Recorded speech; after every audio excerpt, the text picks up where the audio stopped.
Mesdames et messieurs, bonjour, bonsoir, ça dépend de l'ère à laquelle vous nous suivez de partout, très chers abonnés des Actualités 26 TV, place au Wapi, Touyakako Solo là, pour parler sur tout ce qui se passe en République démocratique du Congo. Qu'est-ce qui se passe réellement les États-Unis et le Rwanda? Je vais vous expliquer et puis je vais vous parler de la situation qui se passe réellement entre le Rwanda et les États-Unis. Kagame Nengibo Komona Ebongo, très cher Congolais, par rapport à plan stratégique Ignos à Salaki contre la République démocratique du Congo.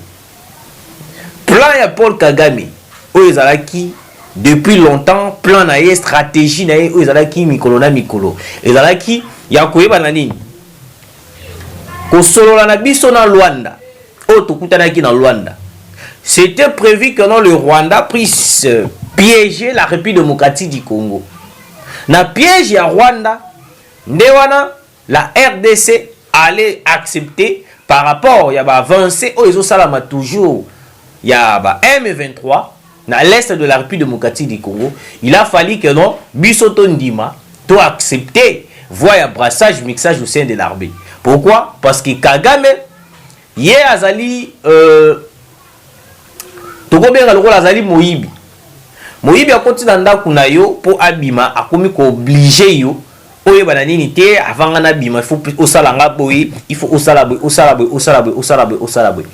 On a été d'accord avec Paul Kagame malgré on avait besoin que Paul Kagame puisse quitter la République démocratique du Congo.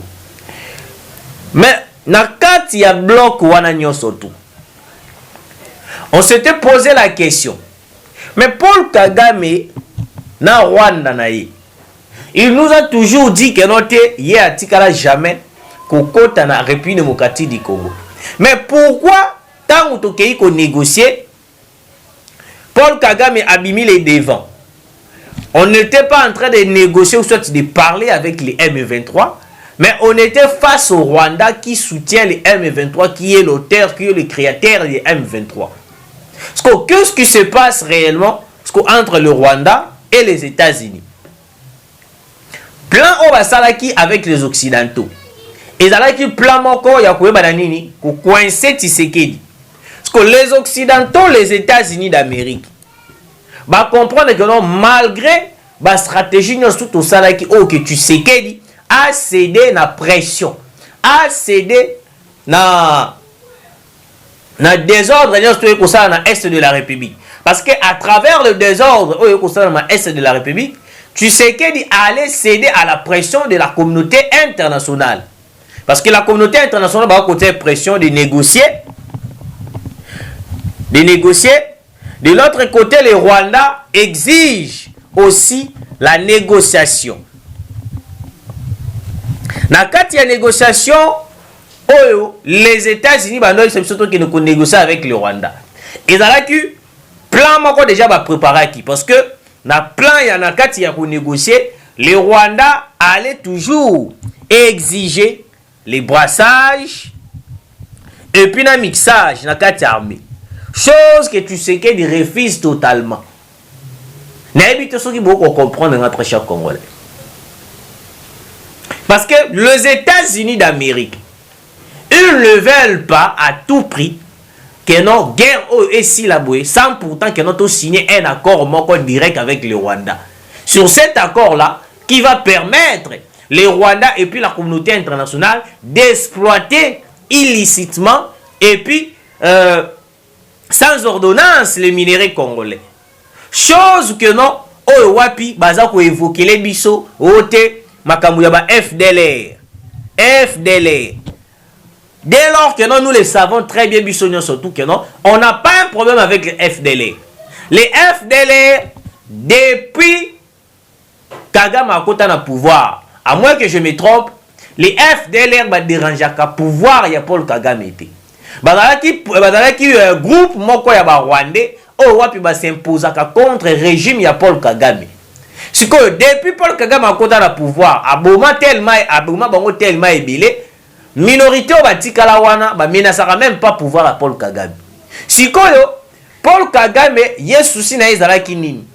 biso topesa ye plan ya neutralisation, plan de neutralisation ya ba FDLR. To présenter Paul Kagame plan de neutralisation ba FDLR. La RDC demande à Paul Kagame, bon, lokola topesi au plan de neutralisation de FDLR, biso to kosenga na yo tant que Rwanda, il faut bima na mabele na biso. Parce que yo pesi biso condition que non condition ezanini to pesa yo plan de neutralisation de FDLR. To pesi yo plan de négociation ya FDLR. Siko yo en retour zwanini biemisa ba militaire na yo fin cop. Paul Kagame a refusé totalement. Pourquoi il a refusé totalement? Il a compris que non. Et loko ya ki koluka na Congo ezalaki makambo kobimisa ba FDLR ou ya physique. Le FDLR que Paul Kagame est en train de parler, c'est sur le minerai congolais. C'est le minerai congolais. Le minerai congolais, de Paul Kagame aza ko englober ango akusala lokola ndeti kubombama koluka kukosa kenote les FDLR vont faire un plan de neutralisation à FDLR. Alors que Paul Kagame demande simplement qu'est-ce que nous allons faire avec le minerai congolais. Parce que déjà, il y a RDC. Nazo soit déjà un minerai déjà RDC. Nazo soit yango nazo ko exploiter nazo ko sala na yango nyo surtout. Alors qu'est-ce que vous proposez nga? Qu'est-ce que vous me proposez en retour? Ce qui nga abimi na mabele na bino. La RDC a lobby na Paul Kagame boy. On n'a rien à vous proposer. Parce que vous allez na kati ya territoire na biso. Vous allez na eloko moko te o bokoki ko exiger biso to pesa bino tant bino boko bima na mabele na biso. Ne ce par là Tshisekedi a compris que non awa ndenge ezali boye tozaka na plan moko tozo baluka kaka na eloko moko. Et le Congo est allé brassage mixage. À part brassage mixage, ba exploiter ba minerai à Congo, ndenge bango balingi. Tu sais qu'il a refusé d'accord la proposition ya Rwanda autosola qui na Rwanda. Alors, nini siko elekani. Tu sais qu'il a tel le but non depuis que n'a pas sa confiance na occidentaux, n'a pas sa confiance na États-Unis, na France. Nazo mona lokola bazo retarder nga makambo. Nazo mona lokola plan na bango et koya ko s'accomplir. Au jour le cessez-le-feu baza ko baksa ba jour. De l'autre côté le M23 bazali ko se renforcer davantage. Ça sera impossible de mon côté, moi la RDC, moi Félix Antoine Tshisekedi de réagir pour combattre le M23 alors que déjà baza ko se renforcer. Plus grave encore, oh wapi bazo kotisaka comment je peux dire, véhicule na bango bazo renforcer na véhicule blindé makambo tout là. Alors qu'est-ce que les États-Unis ont fait? Les États-Unis ont cherché à tout prix. Ndenge surtout comment est-ce qu'ils vont attaquer Tshisekedi pour les renverser directement. Ils ont commencé na plan o eleka qui a Christian Malanga, ça n'a pas tenu. Les États-Unis s'est porté garant. Baptême Hippolyte Kanambe chargé de recrutement, il y a des jeunes pour rejoindre AFC et puis M23. Na idée ezali nini? L'idée ezali que non, tant que va renforcer de AFC, va renforcer le M23, il y aura aussi un bloc. Il y a des Congolais à Kinshasa qui vont faire une attaque, une nouvelle attaque contre la personne de Félix Antoine Tshisekedi Tshilombo. J'ai des vidéos et des audios. Oh wapi, on est en train de préparer une attaque contre le président Félix Antoine Tshisekedi. Pourquoi? Il a refusé totalement l'accord qui a été proposé par les Rwandais de signer un accord visiblement standard au ezali que non brassage mixage au sein de l'armée. Parce que l'Occident en ce moment s'est dit désolé. Pourquoi? Parce que tu sais qu'elle refuse totalement jusqu'à présent d'accepter les accords. Alors que Hippolyte Kanambe Kazemere, il a été facile à manipuler par les Occidentaux. Parce que chose bizarre, Ezalinini, vous allez comprendre, très chers Congolais. L'Occident a vu clair. Les États-Unis a vu clair. Les États-Unis ont compris que non. Vu que le peuple congolais, est derrière Félix Antoine Tshisekedi, et que c'est la biso très difficile, il y a continuer le plan d'abisso, il y a attaquer, il y a neutraliser Tshisekedi totalement. Parce que dans la minute oyoyo, Tshisekedi avait envoyé une lettre à Ibrahim Traoré. Parce que Ibrahim Traoré aussi présent, si je ne me trompe pas, Sénégal ou Mali, il y a Mali si je ne me trompe pas. Azo participé à il y a Brux. Tshisekedi avait envoyé une lettre à Ibrahim Traoré. Oyo wapi na kati ya lettre wana ye a transmettre yango et pas ya Poutine. Na kati wana na kati ya lettre wana o Tshisekedi a kolobaka non. Na minute oyo je donne ma position. Je donne ma position. Vu plusieurs tentatives, il y a pourquoi? Parce que je résiste totalement et puis catégoriquement de ne pas négocier, de ne pas accepter le brassage mixé au sein de l'armée. Les Occidentaux, en ce moment, la tête de Félix Antoine Tshisekedi est visée par les Occidentaux. Si les Occidentaux, qu'est-ce qu'ils ont fait? Les Occidentaux, non. Tu sais qu'il y a une lettre et pas il y a Vladimir Poutine. Ça veut dire que non, nous allons perdre tous les avantages avec Tshisekedi. Alors qu'est-ce que nous devons faire en ce moment? Les États-Unis ont fait ceci. Écoutez. Les États-Unis ont fait une déclaration. Ils ont contacté le Rwanda qui est Paul Kagame. Bah, bon. Na minute ndenge to ko sala boye lokola biso moko to pesa kiyo passe to pesa kiyo cop ya makambo ya minéré ya makambo oyo koleka na est de la République biso moko pe to décider to lobi longola ba militaire na yo longola ba bato na yo na est de la République comme ça to koyeba na ko tala ba makambo mususu sima mais na minute oyo longola na ba militaire na yo parce que na ndenge dossier ko kendele dossier komi kotenga makasi. Kagame a refusé. Kagame a boudé les Américains. Les Américains ont dit oh, mais biso nde mutu to pesa ki yo plan. Biso nde mutu to kotisa ki yo la kati ya jewana ya koyeba na nini ko kende au Tchad désordre na est de la République pour que plan na biso e bana kozala accepter pour que nous faire Kondimisa Tshisekedi a signé accord. Après avoir signé l'accord, nous avons bénéficié de la minérée, nous avons bénéficié pendant le régime de la campagne. Comment est-ce que vous avez la place tu passe aux Oboya Kondima par ordre de la vie? Paul Kagame a dit ceci. J'ai compris que dans il y a dossier Oyo. Vous les Occidentaux, vous allez sincérité envers ça. Oh. Mais tu vas jouer wana bango boko balobi longola ba militaire. Abalu keli bango lisusu. Paul Kagame balobi boza sincère na ngaité. Le pays on la ozomona baza moins sincère na ngai ezali kaka Londres, Royaume-Uni. Bango de mutu ba ko soutenir nga vraiment à 100%. Mais contrairement à la vie des États-Unis, il y a beaucoup de alors que vous avez dit que non, les États-Unis ont dit non, là c'est trop grave. Parce que Bissonem Tokoti Bissonem Toko renforcer, Bissonem Toko faire son matériel, Bissonem Toko Salanian surtout, parce que Bisson les États-Unis, Bissonem Tokoti wana qui nous coûte des ordres dans l'Est. Bissonem aussi les États-Unis to faire ordre ou bimisaba militaire na yo. Yo komi ko répondre et biso komi ko boya. OK. Les États-Unis ont dit ceci non. C'est que on a minute ndenge ya boy makamboza ya kobeba.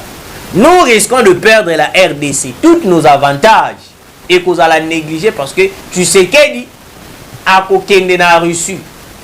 Parce que la minute oyo pour équiper l'armée en question. nalobi armée congolaise mais armée kaka ya armée kaka pona kosomba ba matériel de guerre oyo tokoki kokundela bitumba na armée normale esengaka bongo ko biso lokola toza na posa te to dépenser mbongo ebele mpona koyeba na kosomba ba matériel mpona armée congolaise. Nous avons proposé eloko oyo. La Russie a kosala mandoki, il a besoin de minerais pour fabriquer quelques matériels, il y a guerre. Alors, tu sais qu'il a proposé un contrat gagnant-gagnant. La Russie, je vais vous donner le minerai. Le minerai, donc Russie, et puis la Chine. Là, on a un minerai. Donc, on a un minerai.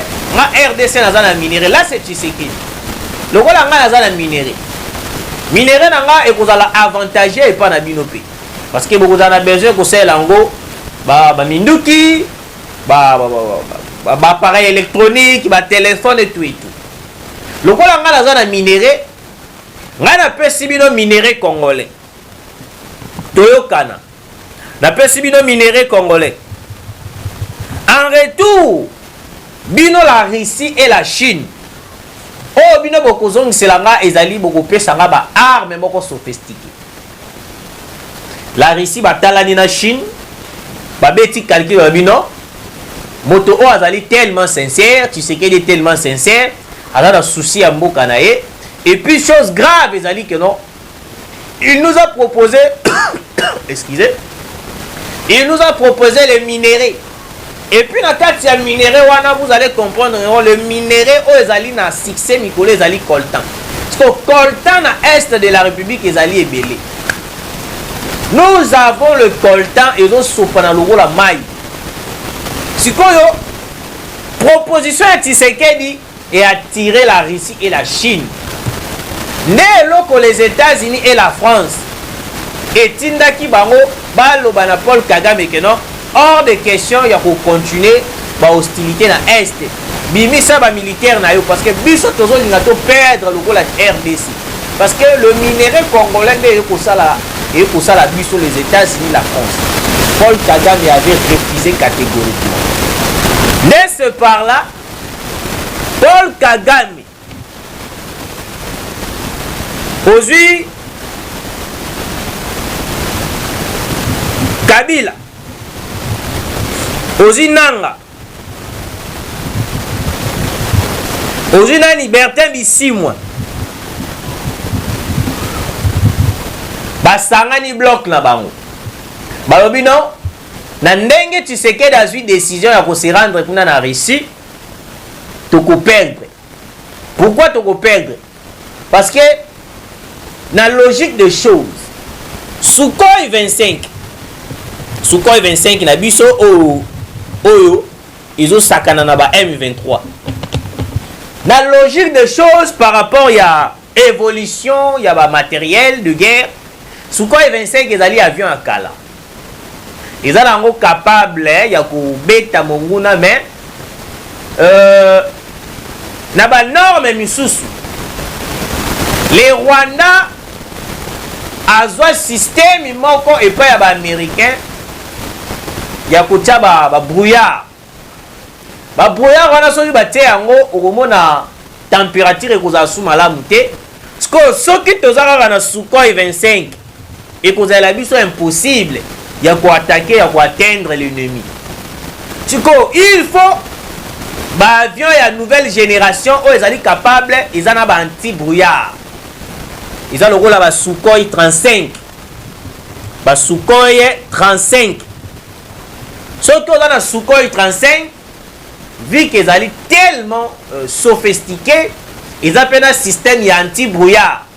Dans le cas il y a un système anti-brouillard, à tabatel bino brouillard ya ndenge nini o Kagame azotie la biso parce que l'autre fois boyoka ki ndenge armée a dénoncé que le mec noté température eza bien te climat eza bien te ba brouillard eza trop moi ba avion na biso décoller to ba drone décoller ezali te. Donc il nous a fallu que non to somba lisusu ba matériel de guerre mususu que soki to sobi ba matériel de guerre mususu oyo wa pezali na ba système ya banti brouillard to kozala na capacité ya ko atteindre l'ennemi quel que soit ateli biso ba brouillard ndenge nyonso aliata parce que c'est que le matériel oyo wapi les Américains ba pesaki na Rwanda parce que ba comprenaki que non la RDC tellement azana babiloko moko sombi pas ya Chine pas ya Russie eza tellement sophistiqué soki totiki Rwanda bongo akoko kopusike nde bapesaki ye babiloko wana sikoyo na kati ya proposition ya Tshisekedi nde yango bomoni keno tokose procurer na bamatériel moko très sophistiqué dans les jours à venir siko bloc ya batu oyoyo Kabila nanga Bertrand Bisimwa bakei bakutani na Congo Brazzaville na oyo soki na oyo so na oshu il y avait une réunion très noire place au wapi ba évokaki des stratégies visant à neutraliser Félix Antoine Tshisekedi ne yango to kobelela en ce moment na gouvernement congolais et puis na service de sécurité Tshisekedi est en danger. Tshisekedi est en danger. Parce que bloc ya bato ezali bloc ya bato ba ko sala désordre na est de la République. Bazali ba marionnette ya Paul Kagame, marionnette ya communauté internationale. Plan na bango stratégiquement ezali que non, les Congo ezala renversé, les Congo ezala anéanti. Parce que ils n'accepteront jamais de voir le Congo et Kende Liboso, de voir le Congo et progresser et avancer. Les Américains que vous voyez là, bazali tellement hypocrite. Ba monisco intérêt na bango ezali la RDC ekomi kokende. Intérêt na bango ekomi kokende. Ba vandi balobi non, awa ninga betu perdre. Tshisekedi Tshisekedi akozala na Chine dans les jours à venir. Place au wapi Tshisekedi alors qu'il peut négocier sur la haine accord gagnant-gagnant avec la Chine. Place au wapi fait, ils vont parler sur la situation de l'Est de la République et puis na makambo ya BRICS. Parce que kokota na biso na BRICS, les Américains, les Français bakosimba monte. Nde yango moni, ils ont planifié d'attaquer Tshisekedi le soir, ce soir. Pourquoi? Parce que bayebi que non soki batiki Tshisekedi ako se rendre na Chine bakosola makambo ya BRICS bakosola makambo ya contrat gagnant-gagnant et puis plus grave encore lettre o batindaki bapesaki Ibrahim Traoré apesa Vladimir Poutine soki komi et que Tshisekedi est toujours au pouvoir et lingi koloba ete que non la RDC deviendra grande puissance. Dans RDC kokoma grande puissance tokozala lisusu na besoin te to na posa te ya konini ya koloba keno te to kende susu koluka de gauche à droite non yango omoni le PPRD basalaki déclaration bato ya PPRD balobi keno te awa ndenge eza beto appliqué kaka article 64 article 64 pourquoi le PPRD balobaki ba activer article 64 batali Martin Fayulu amoni keno oyo ezali mandat ya suka ya Tshisekedi na mandat ya suka ya Tshisekedi iloko nini fona sala il faut na kende pa ba américain na solo na ba américain les américains soki bakozala d'accord po ba soutenir nga na ba élection ezali koya iloko ba ko bosa na Tshisekedi aza na mandat te Tshisekedi aza na mission pour la paix. Martin Fayulu s'est rendu aux États-Unis. Malgré accueilli aux États-Unis, les Américains apprécié la déclaration de Martin Fayulu. Pourquoi? Pour na bango, baza ko viser que notre Tshisekedi a se rendre aux États-Unis. Yo ozo la biso ba déclaration pour soutenir le makambo ya.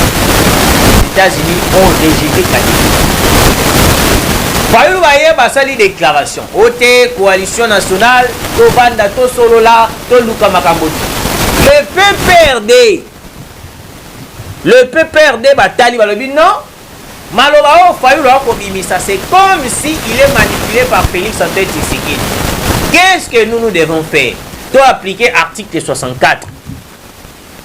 To appliquer article 64 parce que ndenge babaloba oh Fayulu a commis kobimisa, c'est comme si Fayulu est avec Félix Antoine Tshisekedi.